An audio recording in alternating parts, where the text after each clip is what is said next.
Awesome. Okay. Yep, I see the notification. Sweet.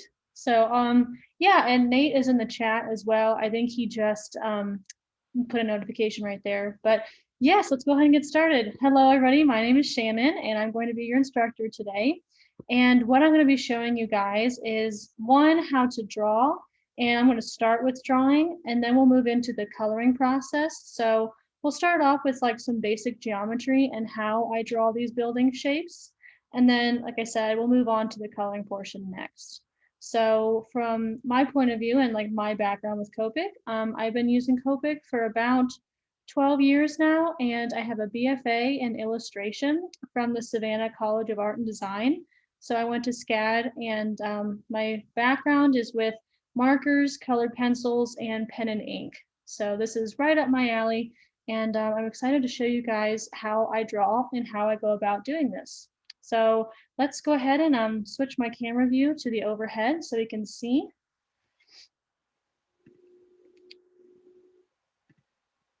Okay, are you guys seeing this workspace? I'm seeing some nods. Okay, awesome, thank you. Okay, sweet. So I've just got, this is what I'm gonna be doing today. So I've got Sketch Fusion over here to the side. There's 3 different Sketch Fusion sets that I'm gonna be coloring with. One is yellows, one is reds, and the other is blues. So we've got primary colors, and I do already have those swatched out just for reference.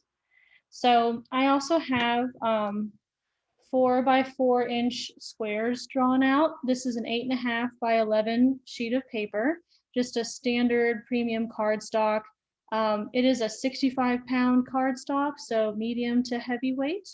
I like this. This is like a go-to choice for me when I'm coloring. And so with this first square, again, just 4 by 4 inches, I'm starting small.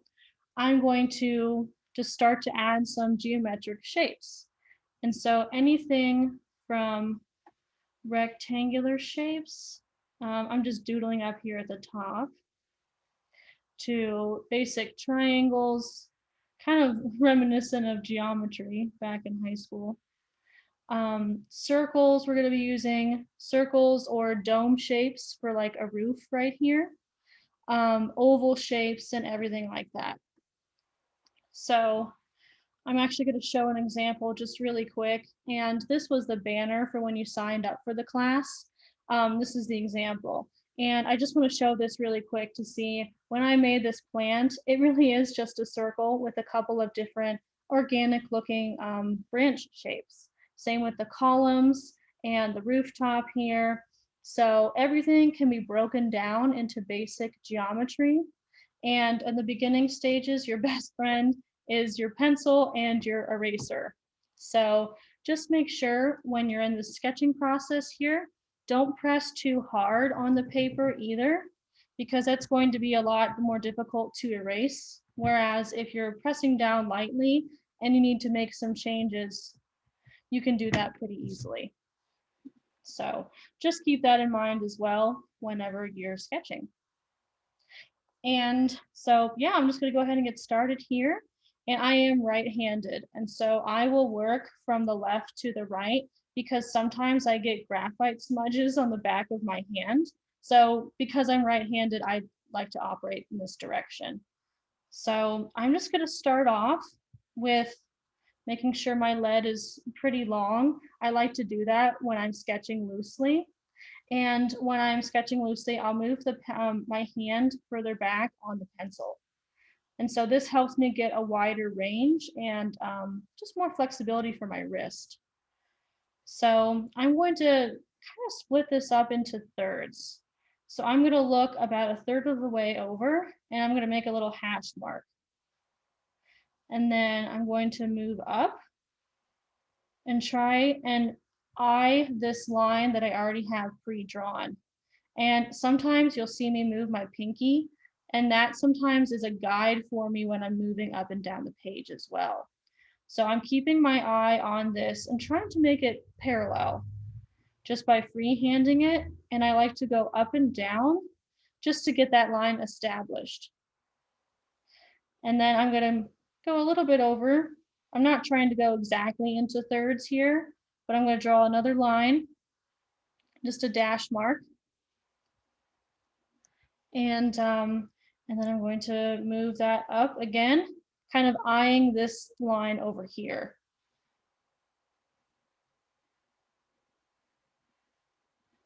And I'm just drawing up like that. Okay, and then what I'm going to do is I'm actually going to turn my paper. For me, drawing kind of up and down vertically is more comfortable. So you will see me kind of turn my page as I'm drawing. I see some comments that say they don't have audio. I'm trying to turn up my computer right here. Okay.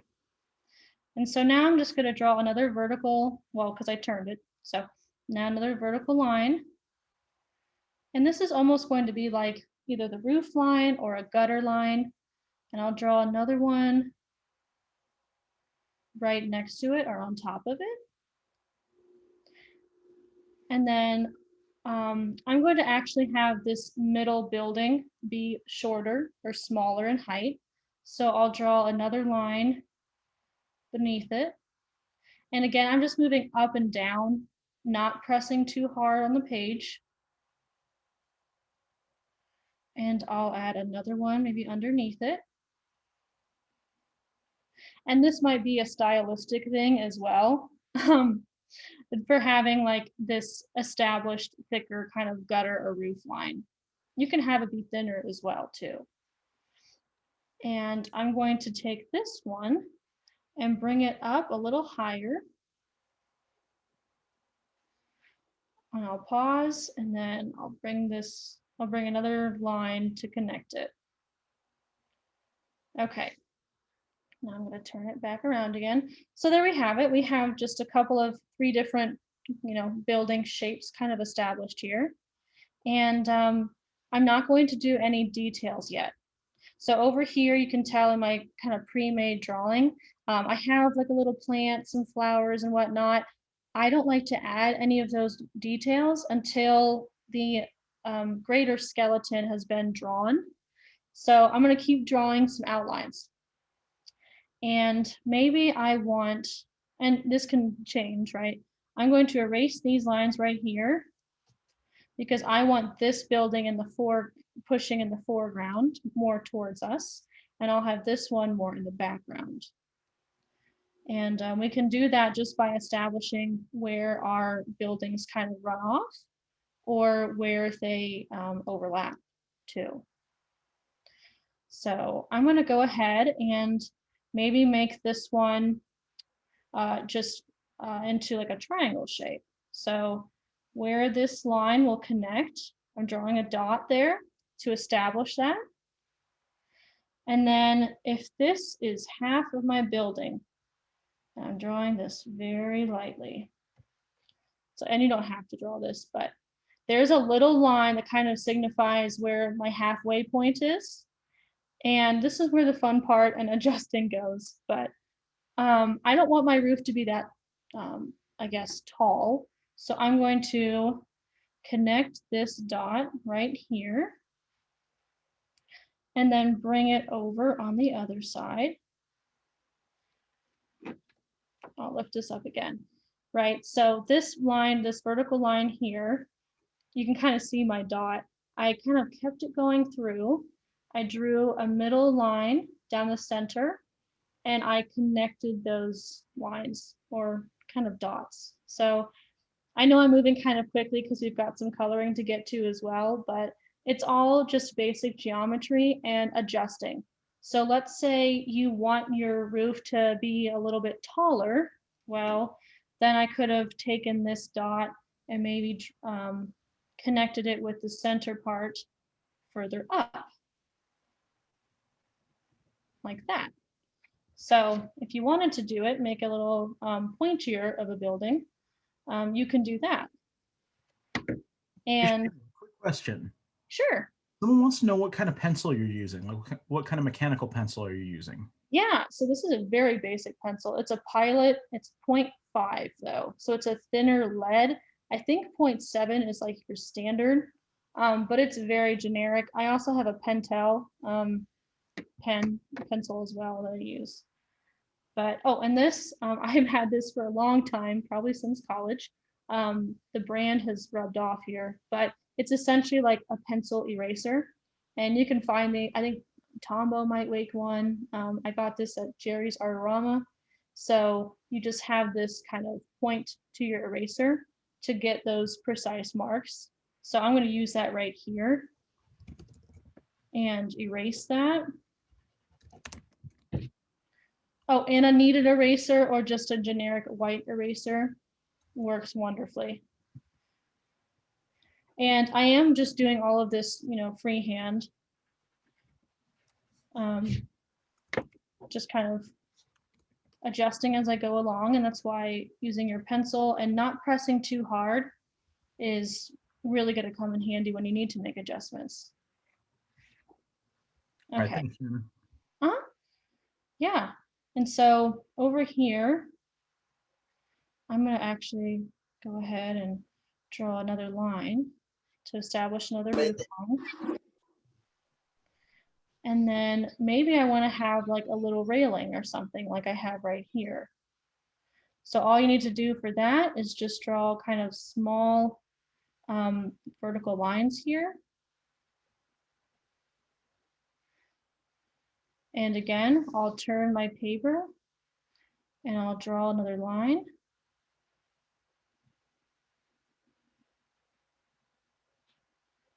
Or I guess two to make them match.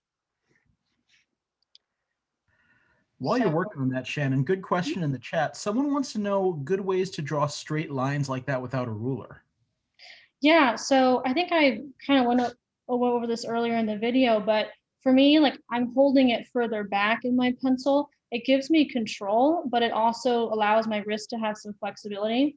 And since I have these 4x4 squares pre-drawn out, I try my best to follow along with the ruler mark, essentially, because I drew this with a ruler, to follow that line. And it has taken me years to kind of train for it, but I don't know, it's just using that as a reference and not, I guess what I just did right there, I don't draw continuously. I will kind of almost pet the paper and gently put down the graphite, if that makes sense. So just drawing another line. So let's continue right over here. I'll keep drawing a line. I'm not continuously moving it forward. I'm gently adding centimeter by centimeter as I move up. And that's usually how I can get a very straight line without using a ruler. For me personally, because this is not a technical sketch, I don't like to use a ruler. I find it bulky and just kind of in my way as I'm drawing. So I try my best to follow this principle of, going a little bit at a time and having like a reference point. If you want as well, graph paper is wonderful. So maybe you want to have a drawing like this and start off on graph paper, use the grids. And then when you want to color it later, either like have a piece of tracing paper in front of you to kind of get that drawing finalized and move to a separate sheet. But I do recommend graph paper as well. So I hope that was helpful. Okay, but yeah, I'm gonna keep kind of working right here and maybe add another line. And again, I'm focusing on this over here as I'm drawing. And I don't know who's left-handed out there, I'm sorry, because it has to be an opposite effect, but I try and always have those key visuals available so that when I'm drawing, I can kind of have that in my eyesight so I know to keep that as a guide. I hope that made sense. Okay, so yeah, just improvising here. Maybe I want to draw another little line and maybe bring that over. I haven't drawn any dome shapes yet, like this over here. So maybe I'll add one. And for dome shapes, I think the best example for this would be to actually reuse this area, or I'll do it right here. So again, I'm going to pencil in this kind of midsection in the building, and this is very light. And I'm going to try and see, okay, how high do I want this dome shape? I'm going to put a little dot. So I have like the center of my little building here. I put a dot for how high I want the shape to be. And what there's, two things you can do here. You can try and curve it, or you can turn your paper. Again, I love turning my paper. And look at how light I am pressing. I'm barely touching the paper with my pencil because I know since it's curved, I'm probably going to need to do adjustments. So I am eyeballing it and keeping that central point in mind. So I'm just trying to bring these two corners together, and I'll turn my paper again. And now I'll try and kind of smooth that out.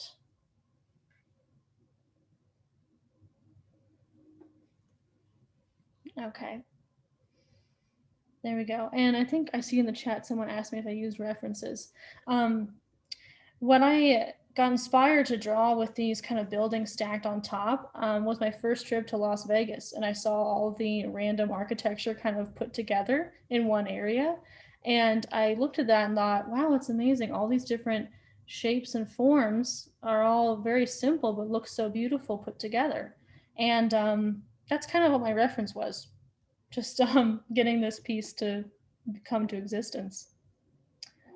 But yeah, so I think I'm going to actually start to add some details and show you guys how I do that. Like, for example, this plant. So it's all goes down to basic geometry again. So to draw that little plant shape, I'll draw two parallel lines, and then I'll connect them. And then I will draw one circle up here. And this is very light, but I'll lift it up. Just give me one moment. I'll lift it up to show you.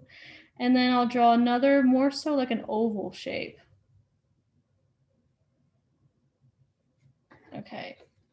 So here is just the basic sketch, right? And now I will take with my eraser and erase this part, and I will kind of firmen out the outline portion.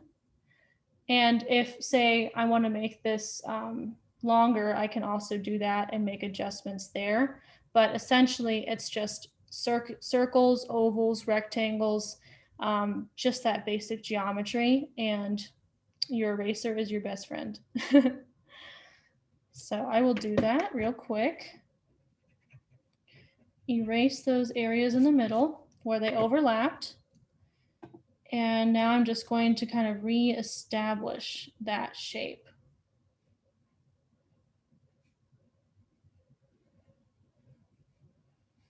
And yes, I am pressing darker. I want you guys to be able to see it. But yeah, so that circle and oval ended up looking like a little tree shape.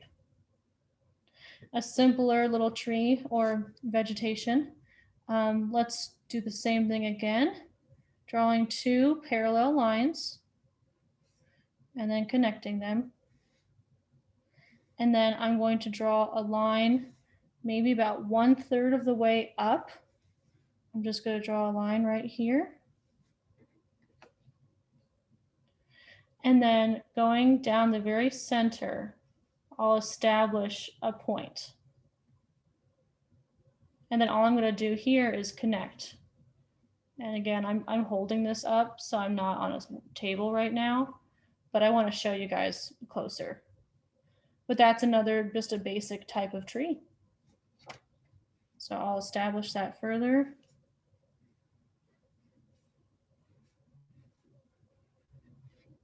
There we go. I do also have some very basic cloud shapes in here. So that involves just a line and kind of 3 dome shapes. So that's more of just like a very organic kind of a doodle. with a flat line at the bottom. There are many other ways you can draw a cloud, but I feel like that's a very simple way.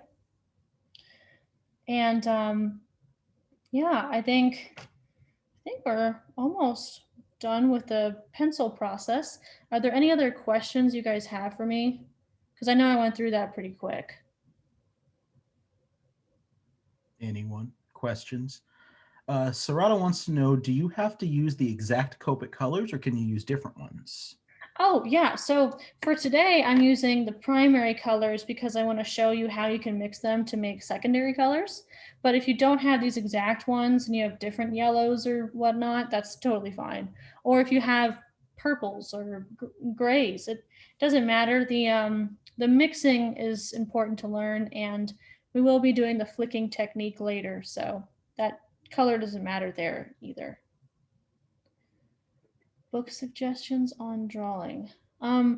Honestly, I just look at YouTube.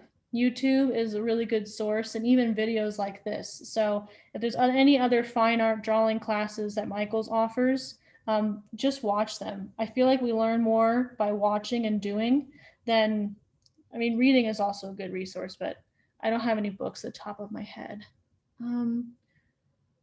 Yeah, you can stack even more buildings. Absolutely. It doesn't have to be a 4x4 square. Yeah, this is the zero colorless blender, and the zero blender I will actually use to make the windows look more glassy or glossy. Let me see. Bristol paper is good with Copic, yes. Oh, Copic does not have any pencils. They are just a marker brand. This is a generic mechanical pencil. And I like mechanical pencils because they can get very sharp and precise without having to continuously sharpen them. I think drawing to the, okay.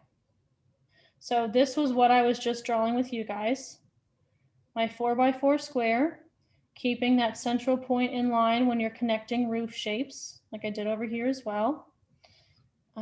Some basic tree shapes over here. And this is my drawing that I'm going to move on to next. Okay, and I'm actually going to slide up here to show you guys what these marker colors that I'm using today look like. So these are the yellows, the reds, and the blues. And I already made a little grid over here that shows you when you're combining blue and yellow, you get green. When you combine red and yellow, you get orange. And red and blue make violet or purple. And primary colors are here. Secondary colors are over here. So before I get to the coloring portion, I am going to show you guys how to make the green and the violet.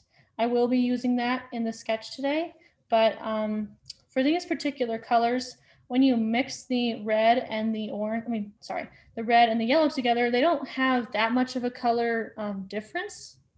So I'm not using that one today. But actually, Shannon, before we start real quick, Kathy's got a good question. Do you fix like wiggly or unsteady lines, or do you count on fixing it when you're inking? Yeah, so, okay, thank you, Nate. When I have squiggly lines or things like that, I will usually try and comb them out with this eraser. So I'll try and or a kneaded eraser to lift it a little bit more. So that works as well. But yeah, I do try and work them out if they're super wiggly. If they're a little bit, I don't care. As long as you lift the pigment off a little bit, because once you run a marker color over a pencil, you can't erase it. So I erased, so there's, you can see, I hope so, you can see a little bit of pencil marks right there inside the marker ink, but I can erase it outside of it. So just make sure you lift off the pencil as much as you can before you start to add the color. Okay, I hope that helped. Sweet. Okay, so yeah, I'm gonna take YR20 right here, and I'm gonna put that, squiggle it on the paper first with my super brush nib. And then I'm gonna take so I'm using the light color yellow and the light color blue to make a green. So I'm layering those two colors. And now, so this was yellow first, then the blue. Now I'm going to do blue first and then the yellow because there is a slight difference with the order. So when you put the blue down first and then put the yellow down, it'll look a little bit different. So here we go. And those are with the two lighter colors, right? So when you put the blue first, it almost looks a little bit darker than when you put the yellow first. So my suggestion, like we're doing right here, we're swatching out our colors before we get into the coloring portion.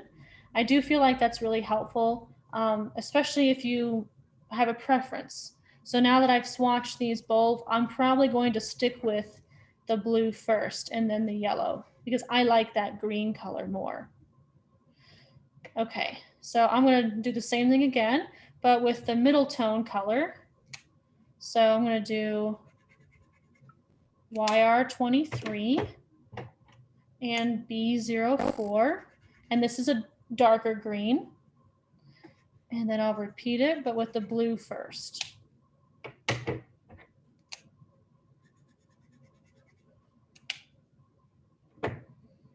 So that was blue first.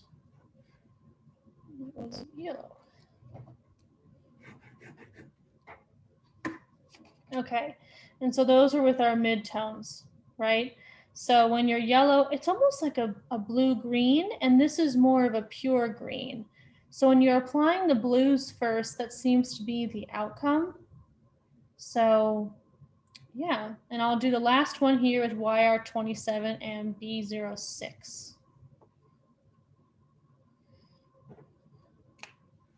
So I'll put the yellow first. And then the blue. It's a very dark color. And then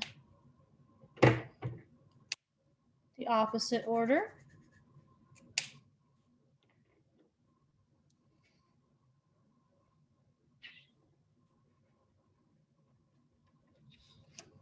And that's one last final mix here. So, but yeah, I just want to show you guys before I start coloring how you can get secondary colors such as green when you mix blue with yellow. Okay. All right. So I'm actually going to go ahead and start talking to you guys how I'm going to color this. And so I'm going to stick to something, I guess, more natural, and I want to keep the sky blue. So what you can do here, and I've got the zero blender. If you want, you can have the zero blender and lay it down first, and then add your blue if you want to make it lighter. That's a way to make the colors lighter. Or I can add the blue first and then flick the zero colorless blender on top or add it on top. So I'm going to start with blue first, and I'm going to move around and try and stay clear of moving inside any shapes.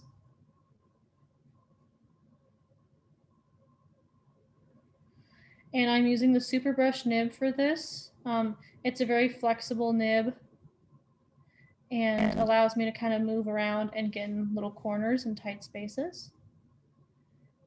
And I am coloring this vertically, kind of because the buildings follow this geometric look. So I'm just coloring in an up and down motion to almost match that.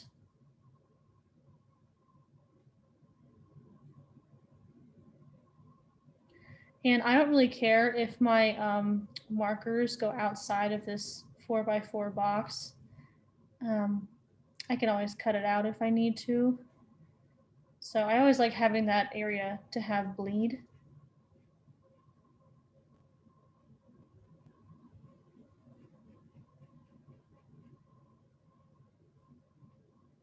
And I'm leaving the clouds white. There we go. Okay. And I'm going to grab my zero blender. So this actually, there's the camera focus. Awesome. Okay. This doesn't have any alcohol in it. It's just an alcohol solution. And so this acts as a can lift the pigment or can soften blends, can create highlights. This is also a very nice tool to have in your Copic collection. And I'm going to use the super brush nib, and I'm going to flick from the building line up and try and lighten out these areas right near the buildings.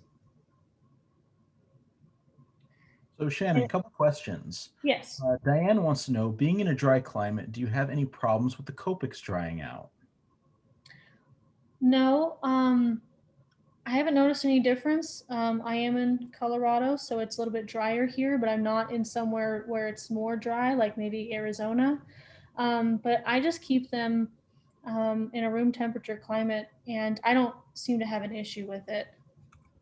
It could be if your markers are drying that they're not snap tight enough, or I know there's two nibs, but this cap for the medium broad is actually slightly bigger. So if by accident you put that on this side, that might cause it to dry out as well.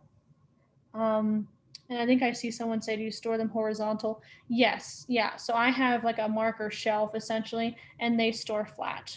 That's the best way to do it. If you store them vertically, sometimes the ink will start to settle at the end, whether it's one side or the other, and then it takes a while for it to travel to the other side. So I do recommend storing them flat. Absolutely.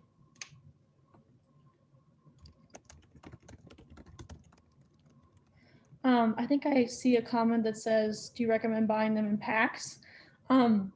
Excuse me. These are sets, and I think there's a benefit to purchasing sets, especially if you are new to Copic, because they're curated sets and they usually go really well together. That's why they're sold together. So I do recommend them. I do recommend, say you're drawing people, buy the portrait or skin tone set. These are primary colors, and like I just showed here, you can make different colors out of them. So just keep in mind when you're choosing colors or what you draw. So if you draw a lot of people, why would you necessarily need these colors or whatnot? So just keep that in mind. One more blending question right here. Will colors change after one dries and you use another on top? Yes. Yeah. So let me just use an example here. I'll scribble R56, and I can wait a little bit for that. And then I'll take B04. And so that will make like a light purple.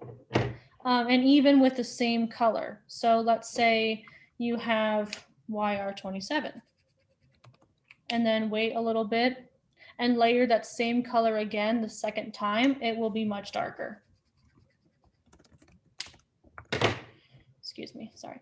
So for example, I just made a light purple from these two colors. And then this color here is YR27 layered twice. So it does make a difference when you layer and how much you layer. But luckily for me, nothing has came onto my desk. Obviously you can see them coming through the other side of the paper, but they shouldn't bleed through. But yeah, and I do while I'm lifting off my paper all the time.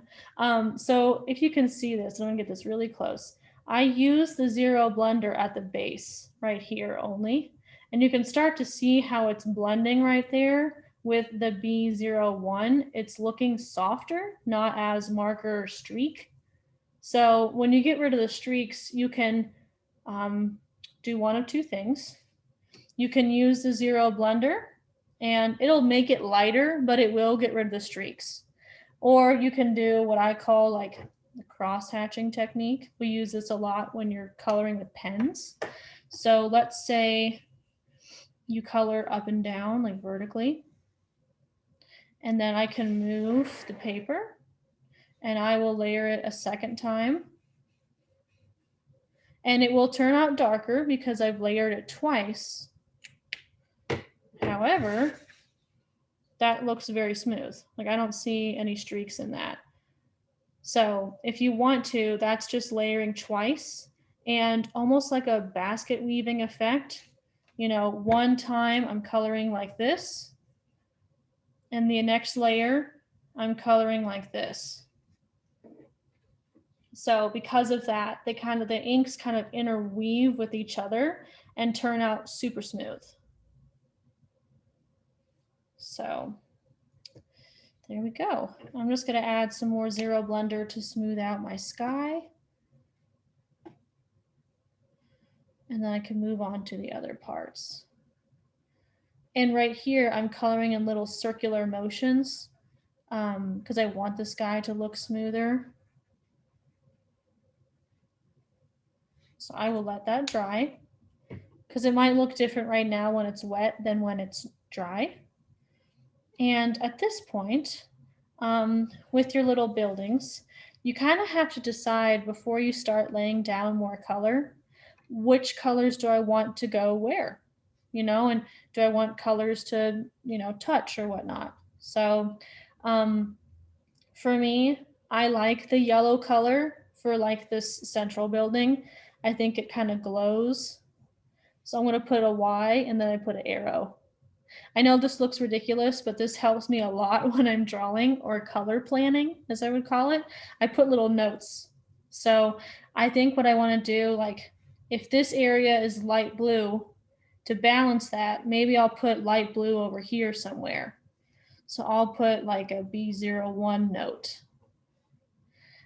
Maybe I want to contrast or complement this right here. Maybe I'll color this with a purple. So I'll put a V for violet. So when I'm coloring or I'm starting the coloring process, I'll often do that. Take little notes or have little Post-it notes nearby to swatch out or to, you know, kind of color map. So with that, I'm going to go ahead and get started with the main part here. And I'm going to take my lightest yellow and I'm going to make that the main color of this building.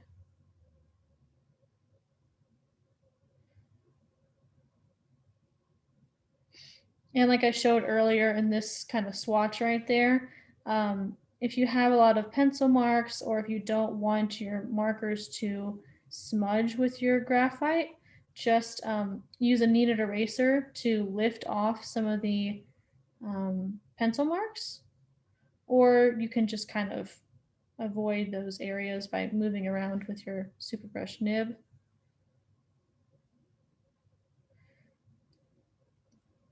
But for me personally, and I know there's a lot of different ways you can color with alcohol-based markers, I kind of like to work quickly so that all the inks can dry together versus, you know, having too much time and then trying to blend back in with it. Sometimes you get that marker streak. So just beware of that. And that's why I try and color one section continuously. Okay, so now I'm going to use the other mid-tone color of yellow. And I don't know, maybe I'll have that be the doors. So I will color up and down.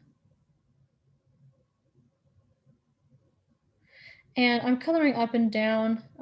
It's also very easy for me, but the door shape itself is vertical. So when I color, I try and color the best to what I'm coloring. So for the sky, I was kind of scribbling in with that Zero Blender to make it look more organic. But right here, I'm trying to kind of stay linear or whatnot to the shape of what I'm drawing. And I'm going to turn my page and use this color right here. And yeah, I'll start with that. Make sure this isn't crooked. Okay. I'm also going to outline the sun with this color.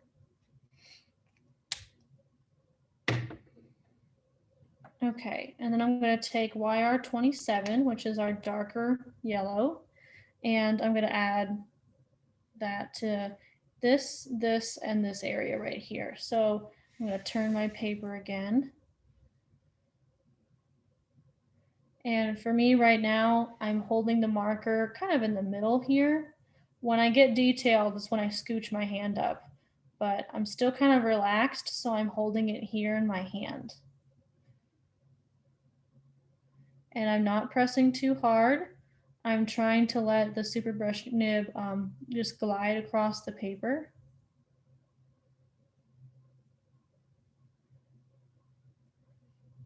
There we go. And this last area right here.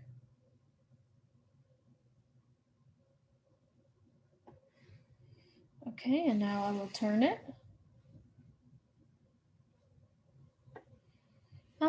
Actually, I'm going to add this right here in the little doorknobs. And see, when I was adding those details, I held it closer. Okay.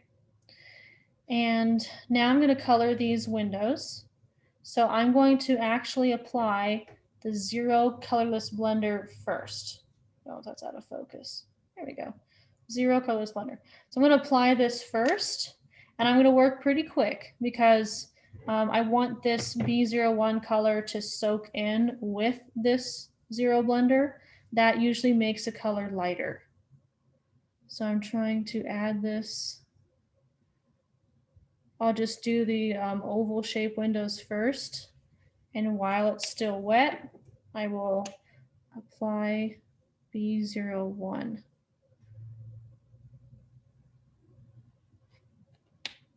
Okay, I'll let that dry. While that's drying, Shannon, Elena's got a question. What Sure. if you color horizontal on the door, but the building to the left was colored vertically? Will that make a difference visually? Will it be like distracting?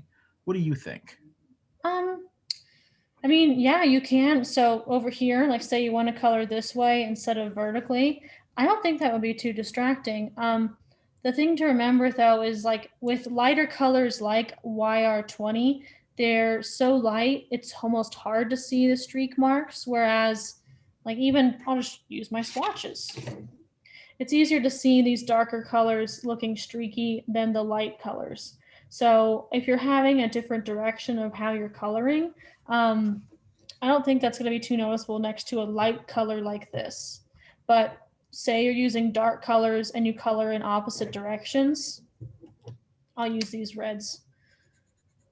So that's more of a vertical coloring, and this is more of a horizontal. There might be some difference, but really not a ton. I also refilled these markers, so they're very juicy and don't have too much of a streak. But yeah, I don't think there would be too much of a difference there. I think it'd be fine. Okay, I'm trying to look at comments. Actually, to answer Joy's question, thank you, Karina from Sales. The Memento stamp pad, that's what you need for stamping that won't mess with your Copic coloring. Mm-hmm. Yeah. And then I thought I saw someone asking if they could see the finished piece again. Yeah, so we've got a couple people asking for that. Okay, thanks, Shannon. Yeah, I'm just bringing it down. So yeah, if anyone, did she draw outline in black? Yes, I did. So here are the Multiliner pens. So this is 0.3 and 0.5. In the thicker areas here, I used 5. On the thinner areas where there's dots and kind of hatch marks, which are just these lines right there, that is using the 0.3. So I like having two different widths of nibs. It really is helpful for having one thicker to do the big outlining and one that's thinner to get those details. So do you want me to hold this here for a second? Okay, I'm just going to move across. And I know this piece, again, this is a large drawing. This definitely took me a few hours to draw and color. So I'm trying to do my best to show you guys how I did that within this hour that we have. But I'm just going to do a little bit more coloring here. And then we'll move on and I'll show some of those outlining techniques. So yeah, just one last thing. I am going to color a dark violet right here to show the contrast next to a yellow. And to do that, I'm going to do B06, which is our darkest blue.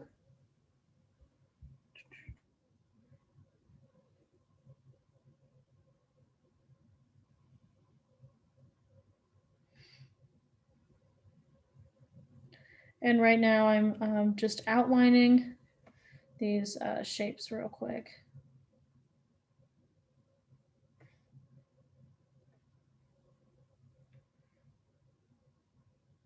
And I don't think I mentioned this earlier, but when I was coloring this building right here, I started off with my lightest color first.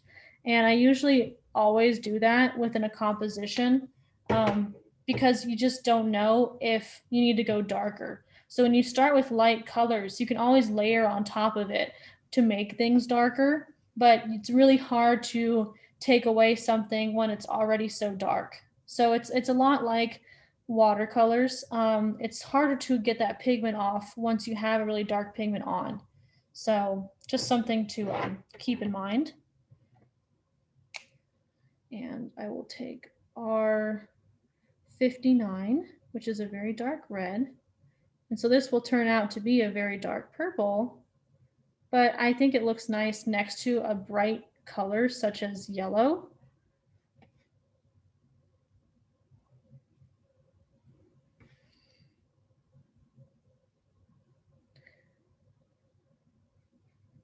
I'm trying to hurry here too because I know our hour is almost up, but I will show that. So it's almost like a dark, almost close to a black, but without using a pure black color. So yeah, just color mixing with your primary colors can get a lot of different results. Okay, and I will bring in this other sheet here to just show how I do the outlining with the Multiliner pen. Okay, so here I have some partial drawings, partial colorings, but what I'm going to show is outlining. So I'm going to take my 0.5 Multiliner, and this is a Copic product. So this is a water-based ink, and I like to use this as a finishing touch, but if you apply this first and then use your Copic, it will still work just fine. It shouldn't smudge or bleed at all. But yeah, they're very compatible products together. And this one is disposable, so whenever it dries out, you do throw it away.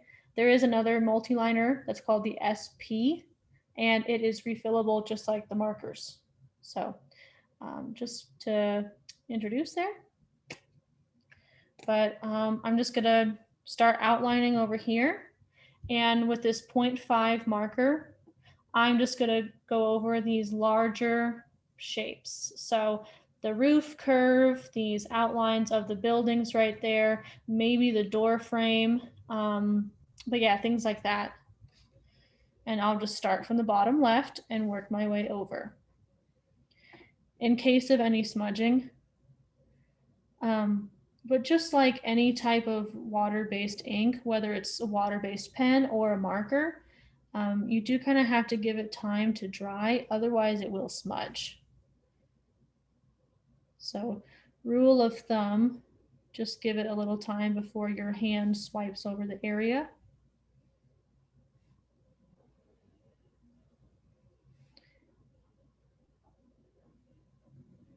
And similarly to how I draw with my pencil, I like to kind of go up and down when I draw. Let me turn this so my hand doesn't block it. But when I'm outlining, I will often go up and down, not just in one line. I feel like it reestablishes the line whenever I'm kind of going back and forth, just to make sure it's more a thicker line and the pigment lays down flat. So that's just a couple of marks I made right there. And with this drawing being 4 by 4 inches, it's much easier to work and get started with small spaces. Whenever you're drawing larger things or coloring larger things, it just takes more layers and a little bit more time. So if you're new to Copic, I would definitely recommend working smaller and then working up in size as you feel more comfortable. So I'm going to work very slowly here on this oval shape. And there's a little bit of overlap right there. It wasn't quite perfect, so I'm going to go over it again. and try and smoothen that out. And then I'll do the other one right here. Circles can be tricky just because there is no end, there's no edges. But there we go. Speaking of edges, what's nice to keep in mind too, say you have a large drawing and you can tell like your hand starts to feel uncomfortable, I'm gonna need to pick it up soon. Try your best to have like pick up your pen at points of intersection. For example, this meets this building right here. So that's what I call an intersection. Same with these lines meeting at the tops or bottoms to connect with those porch kind of areas right there. So that's just something to keep in mind as well when you are coloring. So I'm going to go ahead and keep drawing. See, I picked up my pen right there. It's not going to be as noticeable because it's a point where lines intersect. So I can pick that back up. Draw the little door frame here.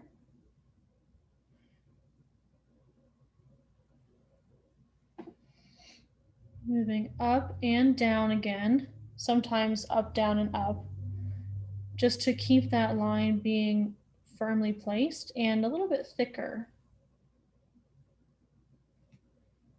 And then I'll go over here.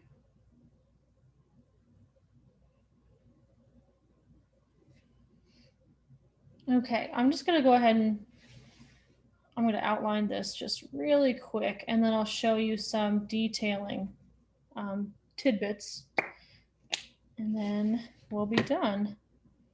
So bringing back the big one here again.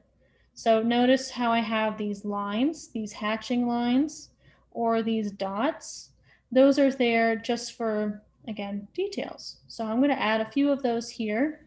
And I added them in places where I wanted to add more contrast. So this area I wanted to be a little bit darker than the middle of the building.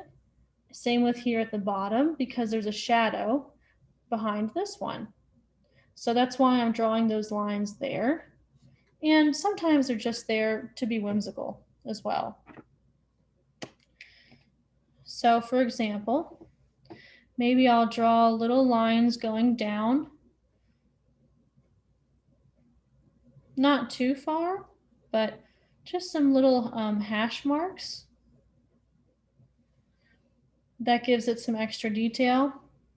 Same with maybe some dots. So I'm adding just a few here in the window.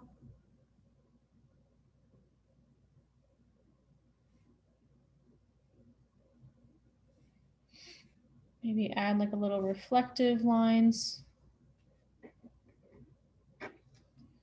So I will pick that up again.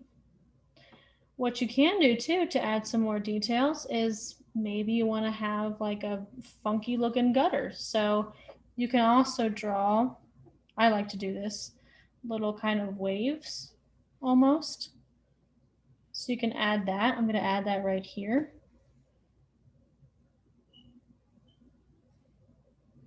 So when you apply the pen on top of the marker, it's just for adding some extra details. I don't know, it's like more quirky, like more original, definitely more illustrative. So those were just little wave marks right there. Okay, and yeah, I'll just keep on going here. And I'll glance over at the chat if I see any other questions. Maybe I'll add some little kind of cup shapes, or U shapes is what I'm adding right now, these little guys. So Alfio wants to know, instead of blending the colors, can they just use the markers of other colors? Or are there like other ways they can go about this? I know this is a blending class, but what's another like optional thing they can do with the markers they've got? Yeah, so you can, and if you don't want to layer, you know, to make a green with the yellow and blue, you can have a green or like buy G03 or whatever it is. You don't have to, like I did. I just wanted to show you if you're on a budget, because that was me in college. I needed to stretch my collection as much as I could. So I purposefully tried to buy primary colors because I knew I could make the secondary colors out of them. It's just a way for me to save an extra buck or two. But yeah, you definitely don't need to do that if you don't want to. And I see a Copic versus Micron. Yeah, the Micron pens I think fade quicker. So I have used Microns. I definitely use them a lot in college. But like this color black, I feel like is just more of a pure black, and it's not going to fade as quickly.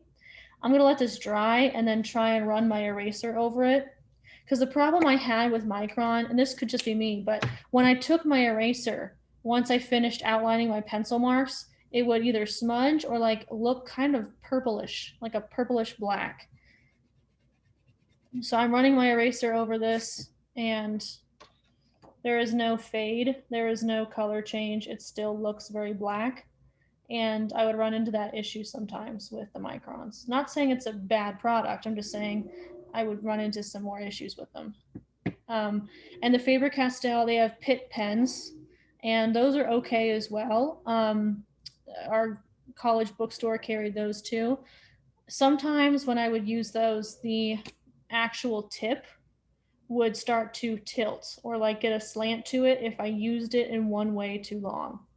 So, for example, if I'm coloring here and then I'll rotate it in my hand so I'm not putting the same pressure on the same point.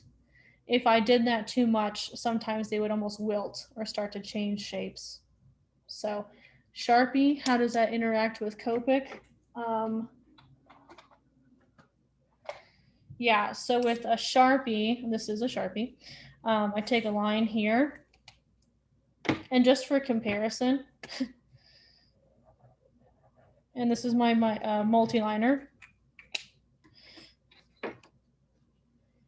So this is your Sharpie, and that's your Multiliner. I don't know if you guys can see this, but the one on the right looks a lot more black than the one on the left.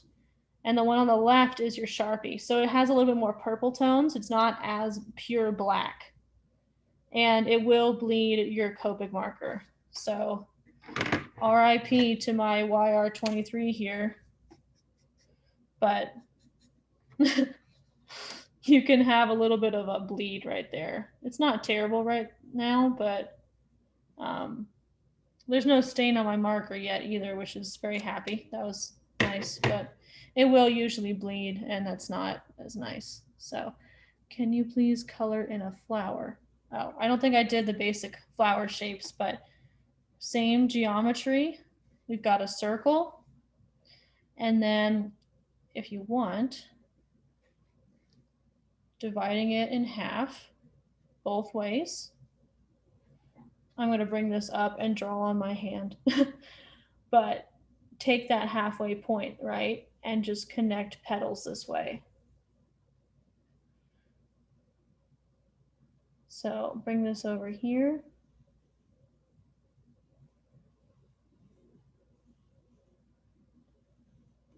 So that's kind of a basic flower. You can have your central circle there and have your intersecting lines.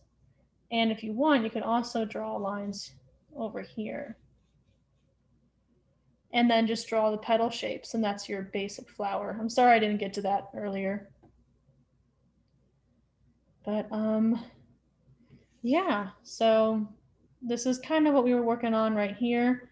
I'm trying to see if there's any other things showing up. Oh, a bench. Okay. Yeah. Let me turn this. So a little bench. We're going to start off with just a rectangle. And I'm going to connect these lines. Let's see. And then we need to have this going down a little bit more. And the bench.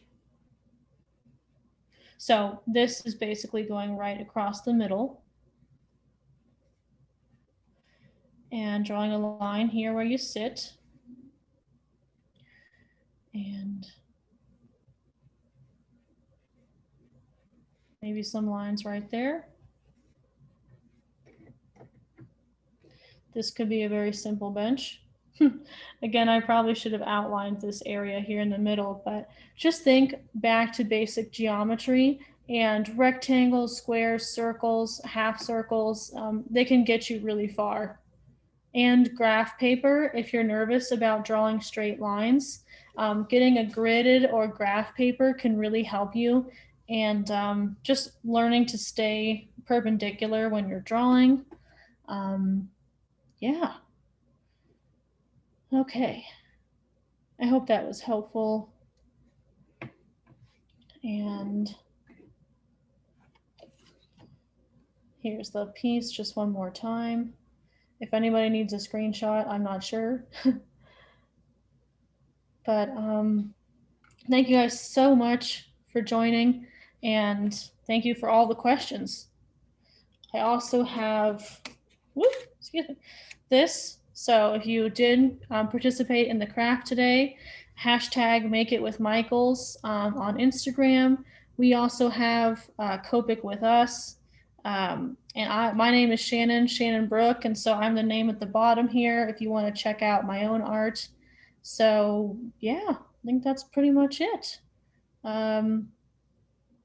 Yeah, Nate, do you have anything else to add, or? You got the Instagram link right there. Thank you everybody for joining us, and we'll keep an eye out on Michael's for when our next Copic class is going to be, and you can find our previous classes there. Yeah. Oh, I do think that the next month for May, we're going to have Michelle Houghton. She is a card crafter, and she'll be doing some sort of card. She hasn't told me, but we'll be having that next month. So, yep. Yeah, I think that's it. Yep. Thank you guys so much. Great class. Thank you guys. Bye.